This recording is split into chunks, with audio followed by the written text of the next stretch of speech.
Hola, buen día. Juan Manuel de Rosas fue una de las personas que más tiempo ocupó el poder en la Argentina. Si bien no fue presidente ni tuvo un cargo ejecutivo a nivel nacional, él era gobernador de la provincia de Buenos Aires. Pero la realidad es que desde ese cargo fue, se puede decir, para decirlo de alguna manera, el hombre fuerte de la Confederación Argentina durante casi 20 años. Por eso la huella que él dejó en nuestra historia es bastante profunda. Y vamos a empezar a estudiarlo un poco ahora. Vamos a ver una breve cronología de los hechos. Como recordarán en la tarea pasada, en 1828 hubo un golpe de Estado contra el gobernador de la provincia de Buenos Aires, que era Manuel Dorrego, que era federal. Los unitarios no solo lo sacaron del poder, sino que lo fusilaron, casi en el mismo acto, lo cual fue una conmoción muy fuerte porque incluso para esa época donde había mucha violencia política, fue algo que estuvo fuera de todos los códigos de la época. Entonces hubo sentimientos de venganza de los dos lados, creó mucho encono este hecho. Ante todos los tumultos que estaban sucediendo, la sala de representantes o legislatura, que era el único organismo legislativo que había en ese momento en la provincia, decide nombrar gobernador de la provincia de Buenos Aires a Juan Manuel de Rosas, justamente con su fama de tipo duro, de mano dura, de un tipo que se veía que podía llegar a poner orden en medio de todos los enfrentamientos, los delitos que había. Él había sido ya jefe de una especie de batallón que se dedicaba a combatir a los cuatreros en los campos, a los que cometían delitos en los campos, bandoleros que andaban asolando las estancias y los campos de la zona. Desde ese lugar se había hecho fama ya de tipo bastante duro y con eso logró que lo nombren gobernador, y no solo eso, sino que además le otorgan las facultades extraordinarias, quiere decir que le daban un poder adicional que lo convertía casi prácticamente en un dictador. Una vez Rosas en el gobierno, una de las medidas que toma es firmar el Pacto Federal, un acuerdo con el gobernador de Santa Fe, con el gobernador de Entre Ríos y con otros caudillos de las provincias para enfrentar a la Liga Unitaria, comandada por el general Paz y Lavalle. Acá en este mapa vemos la parte roja era el Pacto Federal, la parte celeste la Liga Unitaria. Después de duros combates de mucha cantidad de soldados, de mucho armamento también, que dejaron muchos muertos, el Pacto Federal vence a la Liga Unitaria con protagonismo de este señor que vemos aquí en el cuadro inferior, que es un caudillo de la provincia de La Rioja, Facundo Quiroga, que ahora vamos a hablar de él. Una vez ya consolidado en el poder con la victoria de los federales, los unitarios no desaparecen, sino que fueron derrotados, pero estaban ahí a la expectativa. En 1832 renuncia a su cargo de gobernador de la provincia porque la legislatura le decide sacarle las facultades extraordinarias. A partir de ese momento se iba a convertir en un gobernador común y corriente, lo cual a Rosas no le gustó. Él quería ser dictador, le parecía una cosa muy buena, no le insultaba para nada que le dijeran dictador, y renuncia. Al año siguiente organiza una expedición al campo, a toda la zona rural de la provincia de Buenos Aires, y también La Pampa, incluso llegando hasta las cercanías de la Patagonia, con el fin de empezar a ocupar tierras para tener más superficie productiva para la provincia de Buenos Aires. Recuerden que hasta esa época la provincia de Buenos Aires llegaba hasta el río Salado, más o menos por la zona de Dolores, por ahí. De ahí para el sur, inclusive la zona nuestra, era territorio casi inexplorado, que no había mapas, no se sabía bien cómo era el terreno. Y que los que sí andaban en esta zona y conocían los caminos y se manejaban como su tierra, eran los pueblos originarios. En esta expedición, justamente la idea era, de alguna manera, combatir a los pueblos originarios. Los que fueron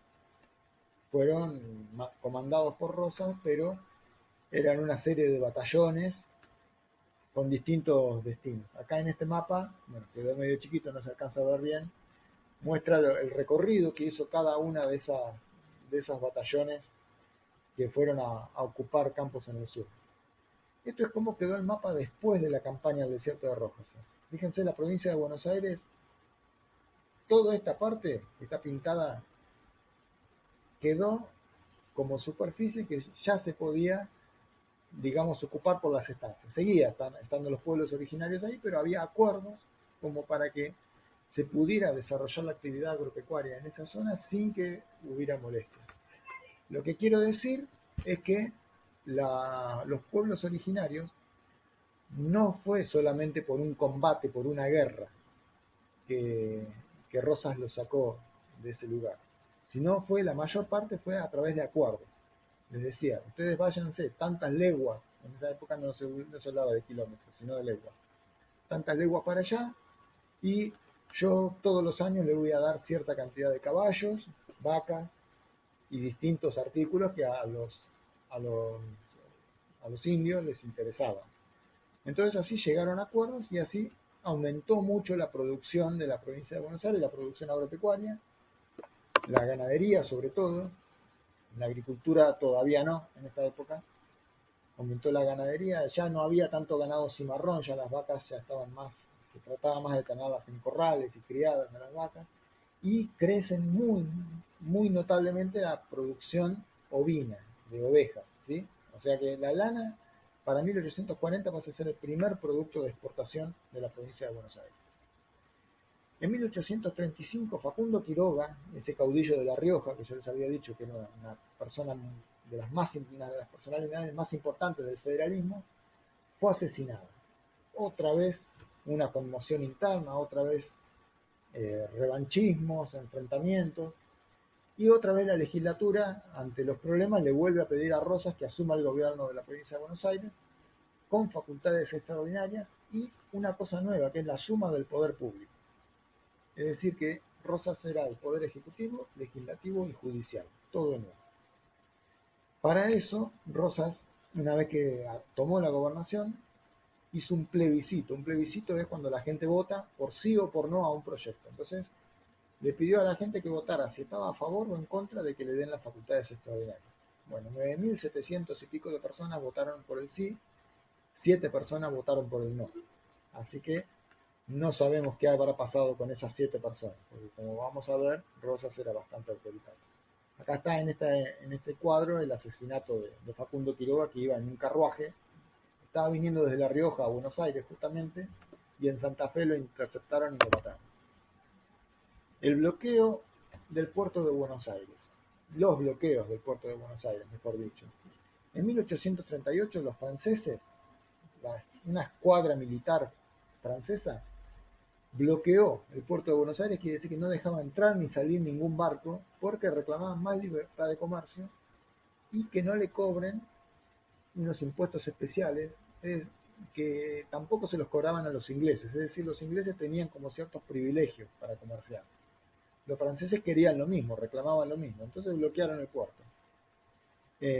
Bueno, después de muchas negociaciones donde los ingleses intervinieron en ese caso a favor de Rosas, 2 años después se levantó ese bloqueo y se retomó el comercio. Pero en 1845 hay un nuevo bloqueo del puerto, bloqueo anglo-francés, es decir, ahora fueron los ingleses y los franceses juntos que bloquearon el puerto, porque querían dominar los ríos interiores, querían navegar por el Paraná, el Uruguay, y poder comerciar libremente en donde ellos quisieran, cosa que Rosas hasta ese momento no permitía, solamente se podía comerciar con Buenos Aires.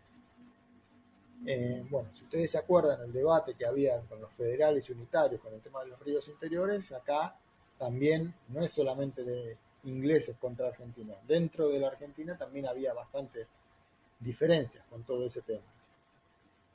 La cuestión es que los ingleses bloquearon el puerto de Buenos Aires y por la fuerza se metieron por el río Paraná. Y ahí se produjo la batalla de la Vuelta de Obligado, que está reflejada en los billetes de 20 pesos, si ustedes lo miran. Ahí está la batalla de la Vuelta de Obligado, un hecho que hoy es feriado, el 20 de noviembre, que es el día que se libró esa batalla. Las tropas argentinas, dispuestas por Rosas y el general Mansilla, se pusieron alrededor del río Paraná a tratar de frenar a los barcos ingleses, disparando cañones, fueron derrotados. Los ingleses los vencieron, pasaron, pero no pudieron comerciar con ninguna de las provincias, porque las provincias de alguna manera se solidarizaron con todos los soldados argentinos que habían muerto en esa batalla. Entonces, la Vuelta de Obligado hoy se conmemora como una batalla patria, como incluso es el Día de la Soberanía Nacional. Y no solo eso, el propio San Martín, que ya estaba exiliado en Francia, le mandó de regalo su sable, el sable que había llevado durante toda la campaña en la cordillera, se lo mandó de regalo a Rosas como una forma de reconocimiento por cómo había defendido la soberanía nacional. El bloqueo, a la larga, bueno, era un grave perjuicio, la situación del país era muy mala por este bloqueo, pero a la larga también empezó a perjudicar a los ingleses, porque Rosas no aflojaba y ellos tampoco podían comerciar. Ellos lo que reclamaban más que nada también era el tema de los impuestos. Rosas había impuesto una ley de aduanas para cobrar más impuestos a algunos productos que se producían en las provincias, para proteger de alguna manera los productos de las provincias, sobre todo las provincias del norte, Tucumán, Santiago del Estero, La Rioja, Salta, ¿no? Bueno, también protestaban contra eso. Al 1848 lograron hacer un acuerdo y se terminó el bloqueo. Aprovechando toda esa época de los bloqueos contra el puerto, hubo varios levantamientos muy fuertes, muy violentos contra Rosas en distintos lugares del país. Sobre todo la provincia de Corrientes, que era la más rebelde contra Rosas, porque quería tener libre comercio y Rosas no le permitía. Bueno, también hubo un levantamiento de las provincias del norte, comandadas por Lavalle, que volvió a juntar a todas las tropas unitarias. Y no solo eso, sino que Rosas mismo decide mandar tropas para intervenir en la banda oriental, en lo que ahora es Uruguay, ayudando a su aliado Manuel Oribe, que era quien estaba en ese momento en el poder en la República Oriental del Uruguay. Rosas logró vencer en todas esas batallas, tanto a los correntinos como a los de Lavalle, como en la banda oriental, con el apoyo de varios gobernadores aliados, Benavides de San Juan, Ibarra de Santiago del Estero, Urquiza de Entre Ríos, acuérdense de ese nombre también, Urquiza, porque va a dar que hablar bastante. Verón de Estrada es un pueblo hoy en Corrientes, donde se conmemora también esas batallas. Este Lavalle y este Manuel Oribe, una figura muy importante para la historia del Uruguay, ¿no? Durante todos estos años, la forma de gobierno de Rosas fue muy autoritaria y muy violenta. Como ya hemos visto, todos los levantamientos los reprimió por la fuerza, pero además creó la Mazorca, una organización que perseguía y amenazaba y hasta asesinaba a opositores. Acá hay una ilustración de la época un poco exagerada, ¿no? Un mazorquero, iban todos vestidos así de rojo con enormes cuchillos que pasaban metiendo miedo, ¿no? Cuando amenazaban a alguien, ese alguien por lo general se tomaba el exilio, se iba porque sabía que la cosa venía en serio. Muchos se exiliaron en Montevideo, muchos se exiliaron en Chile, como Sarmiento, por ejemplo. Sarmiento se exilió en Chile, Mitre se exilió en Montevideo, Alberti se exilió en Montevideo. En próximas clases vamos a ver quiénes fueron estos personajes que fueron muy importantes en un periodo posterior de la historia. En esta época eran jóvenes, un poco rebeldes. Cuando vuelven, ya con una experiencia importante, se van a convertir en personajes muy importantes para nuestro país. Era obligatoria la divisa punzó. La divisa punzó era como una especie de cinta de color rojo. Estas están así porque están gastadas, estas están en museos, ¿no? Pero tenía que ser de un rojo bien oscuro, bien parecido al bordó, y tenía que ser bien grande para que todos la vieran, ¿no? El que no llevaba la divisa punzó ya enseguida lo calificaban de unitario. Y, por ejemplo, los documentos oficiales decían: viva la Santa Federación, mueran los salvajes unitarios. Y todo Buenos Aires estaba siempre con carteles de viva la Federación, mueran los unitarios. El que era unitario tenía que quedarse medio calladito porque era muy posible que intentaran asesinarlo.